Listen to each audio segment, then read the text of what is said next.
Obviously, the biggest news for the past month is this Hurricane Helene's nasty visit to Anderson County. You told me the storm impacted every inch of Anderson County, and it's kind of ironic that it hit at the end of Emergency Preparedness Month. Yes. But in the 2 weeks that followed, county workers have been working untold hours to help with the recovery. Remind people kind of how that kicked off and what all's been going on.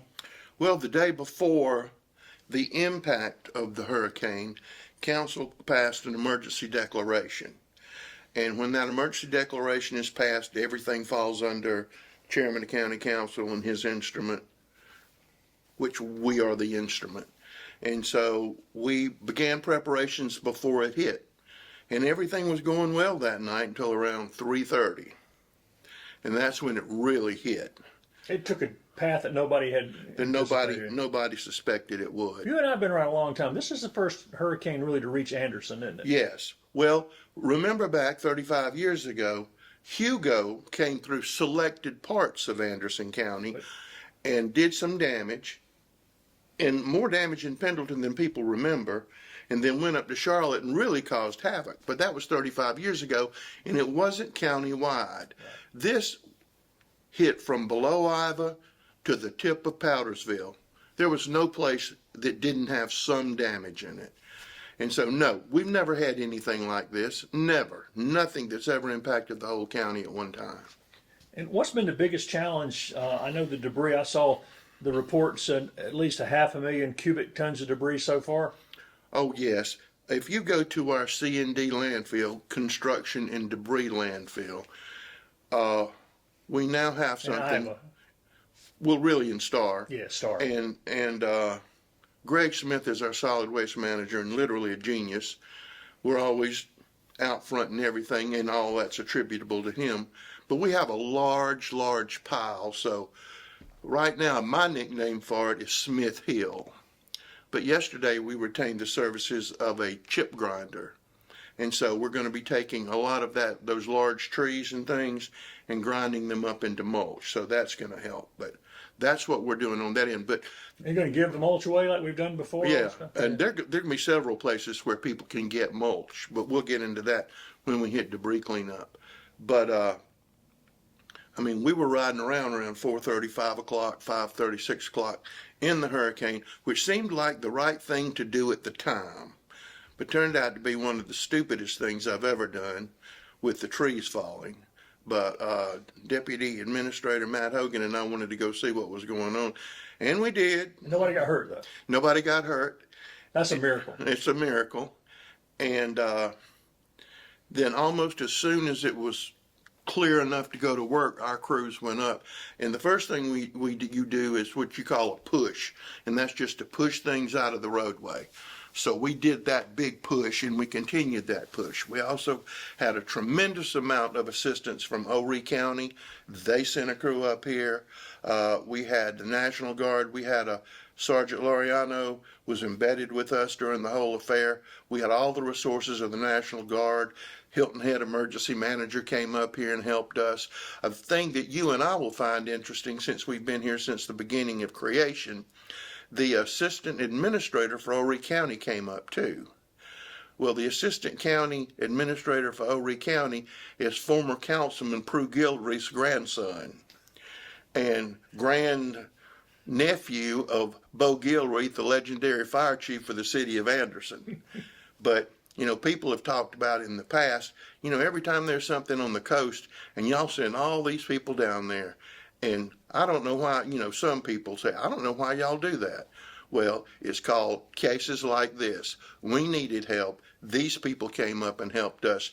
They worked 7 days a week, all the time. Of course, this is the first time that the Anderson County as a whole has worked 24 hours a day for an extended period of time. So we didn't quit working at 5 o'clock. We were continuously working around the clock. And the people who work for Anderson County are a whole lot better people than I am. And we had people who would not go home. And you have to remember that their families were sitting at home with no power, in the dark, and they were still out here. We had one person I know worked 5 days straight. Joshua Hawkins, our emergency services manager, probably got 3 or 4 hours of sleep, if he got that. and his assistant, Cade, worked just as hard. Everybody in emergency services, roads and bridges. I mean, we had one person literally who looked at a computer screen assigning tasks for 36 hours. I've never seen anybody look at a screen and wouldn't look up. And we had a lot of people who wouldn't go home.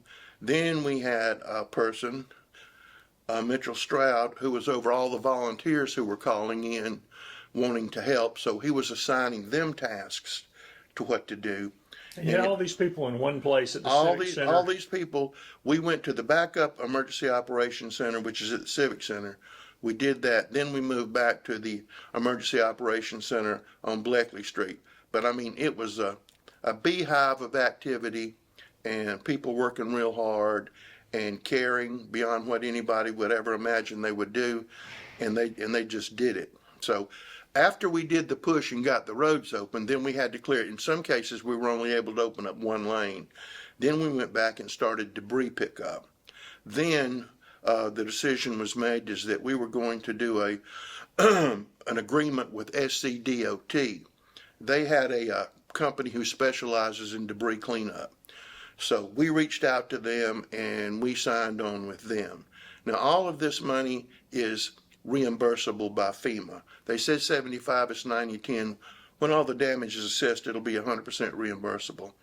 So on the 14th, which will be Monday if I'm correct, and there are a little bit of it's already been going on now, but Monday on the 14th, they're going to have 4 staging areas in Anderson County, different parts of the county. They're going to be headquartered out at our landfill, but they will have very, very large trucks and very, very, very large pieces of equipment with claws. And everybody in Anderson County, on every road in Anderson County and every state road, these trucks, this equipment will come pick stuff up. It has to be in the right of way, but it can't be on the road. And they will make more than one trip. So if you don't get it all out one time, they will come back again and they will come back again. So, because I've had several people call and say, I'd like to get on that list. Well, there is no list. Right. If you live in Anderson County and you live on a state road or a county road, they're going to come by. Well, municipal road, same thing. Municipal roads, every municipality is signed on to do this too. And so if you're on a road, you have debris, push it to the right of way, not in the road. And please don't, as some people have done, push their debris onto their neighbor's side of the road. Because there was a rumor going around that we wanted you to push it to a certain side of the road. That's not true. But stay away from mailboxes, meters. Yep. And Those do kind of- not, under any circumstances, put any household garbage in that pile. Don't put refrigerators in that pile. The only thing that can go in that pile is vegetation. And all of this vegetation is going to be ground up into mulch, all of it, because there's just no place to store that amount. And they will be working for 60 days in our county doing this. So I wouldn't wait if it was me to get stuff out.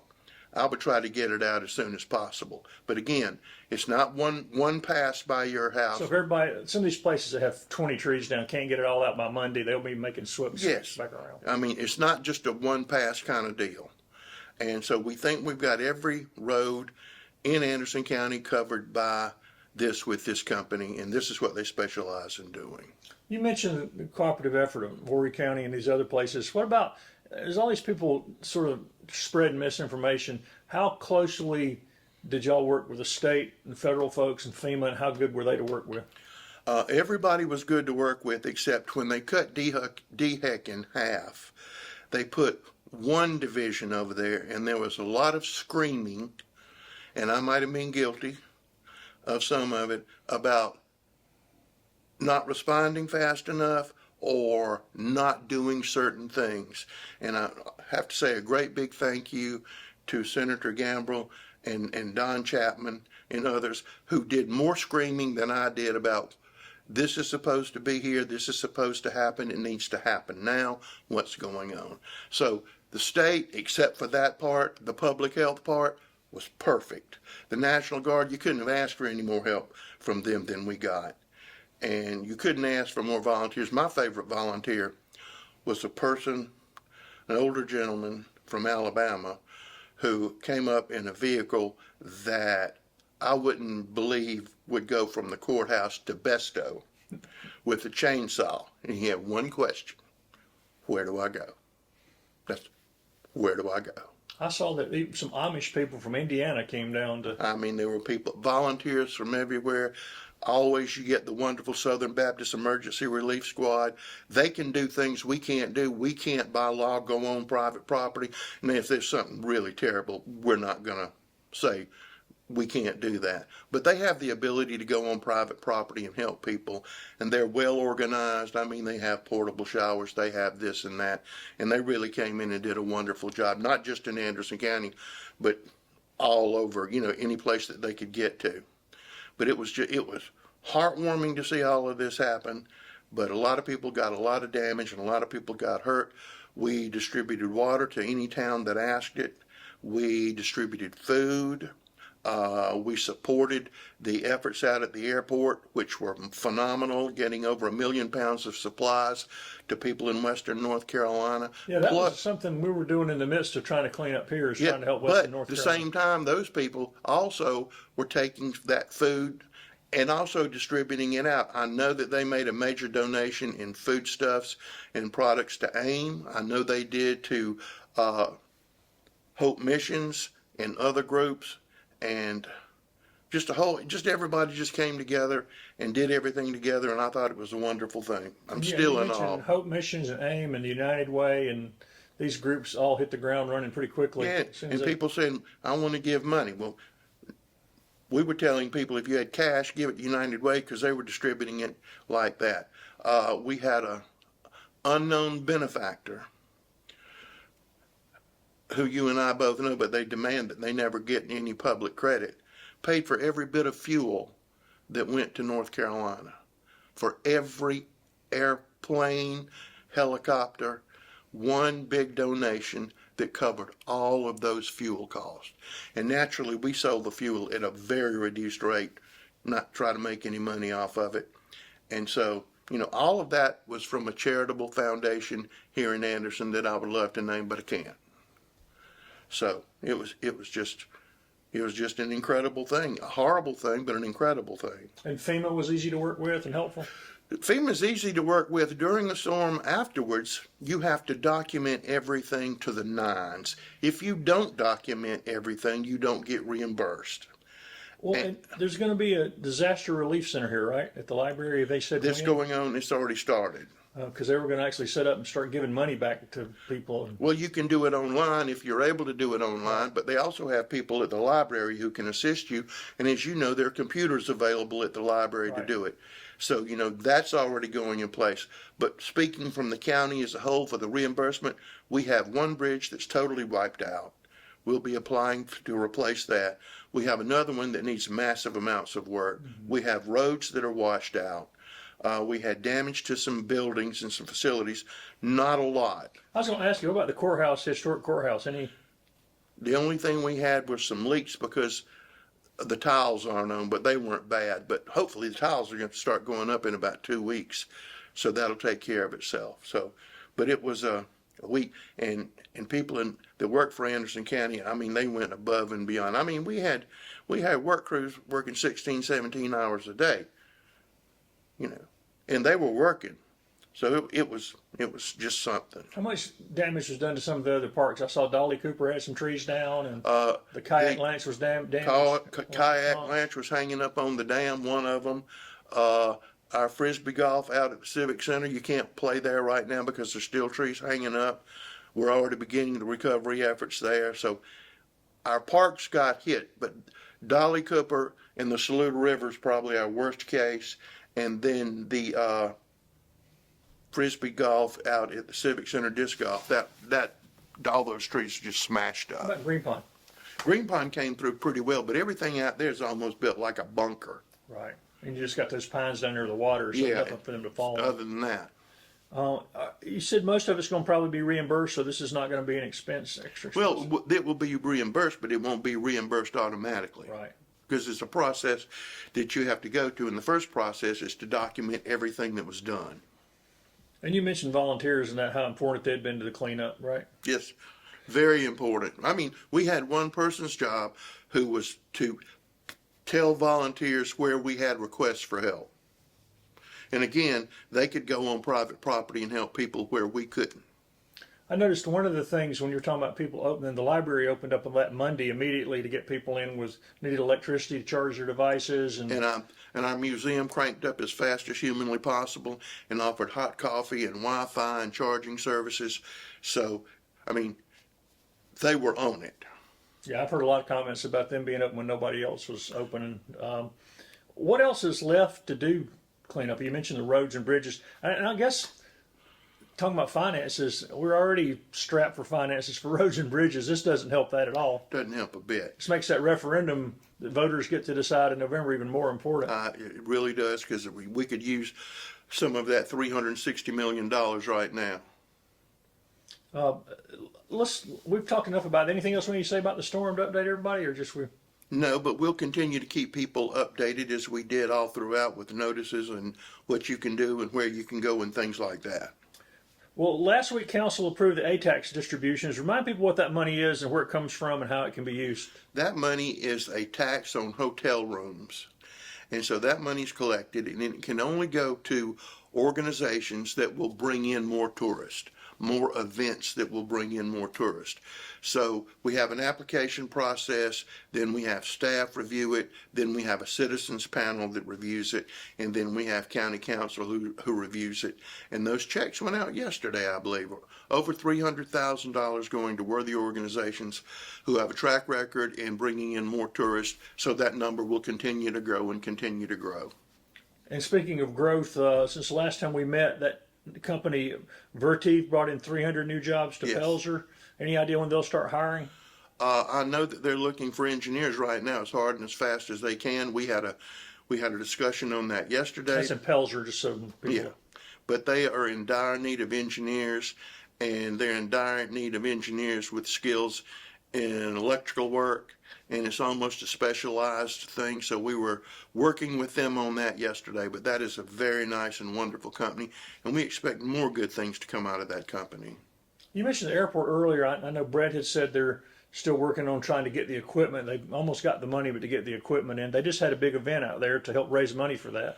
And that run they had at the airport was the first one. It's going to be an annual tradition. Brett Garrison, the airport manager, thought that up, and we made over $29,000 from that run, which will go directly into the airport playground. But we just had a meeting on that a minute ago in other airport matters, and it appears we were supposed to have the pre-con last Monday. We were supposed to have the pre-con this Monday, but we're still doing stuff. So this coming Monday, we have the pre-construction conference. The construction crew is ready to attack, and the equipment is scheduled to be here on November the 15th. And we have an additional $29,000 to add other things, because eventually we want to have bathrooms. There are bathrooms at the terminal, but we want them right there, and we want that playground to grow.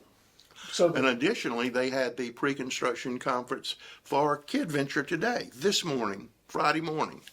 So we're expecting that equipment to come in here pretty soon. so it's coming in quicker than we were expecting. No, it's been too long for I know me. we've waited forever, but I mean, last time I talked to him, he wasn't expecting it by the end of the year. We always knew that November and December this stuff would hopefully be coming in. So Well, we can get the playground at the airport open. First you of the know year. it might be open in January. It very well might be open in January. Well, so far it doesn't look like the storm had any real impact on the precincts where people will vote in just over 3 weeks. I haven't heard of any. Even though they did extend voter registration a week, the state did. They did, and they also extended the time to pay your motor vehicle tax. They did that also. Yeah, people that are behind on things need to kind of check with their people. But November elections can only mean one thing: that in 43 days, the county will turn on the Christmas tree lights for the downtown tree on the square.